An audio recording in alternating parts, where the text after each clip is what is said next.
ரொம்ப நாள் கழிச்சு பாக்குறதுல எனக்கு மகிழ்ச்சி. ஆனா நாம எப்போ மாதிரி வருவோம். கோவைனா என்ன நகரம், திருப்பூர்னா என்ன நகரம் நமக்கு தெரியும். சில பேர் புதுசா வந்து மஞ்சள் நகரம் இது அப்படின்னு அப்பப்போ வந்து கண்டுபிடிக்கிற நிலைமையில தமிழக அரசியல் இருக்குது. அதனால இன்னைக்கு பாஜக அதிமுக கூட்டணி வலுவாக இருக்கிறது. இந்த தேர்தலை மிக வலுவாகவே நாங்கள் சந்திப்போம்.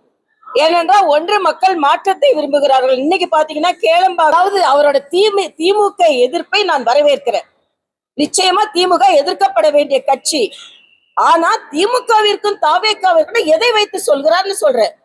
திமுக கூட்டணிக்கும் அதிமுக பாஜக கூட்டணிக்கும் தாங்க போட்டி, அரசியல் போட்டி. இதோட சினிமா இல்ல. யார் நீ டைரக்டரா நான் டைரக்டரா, 100 நாள் நீ ஓடுறியா நான் ஓடுறியான்னு கிடையாது.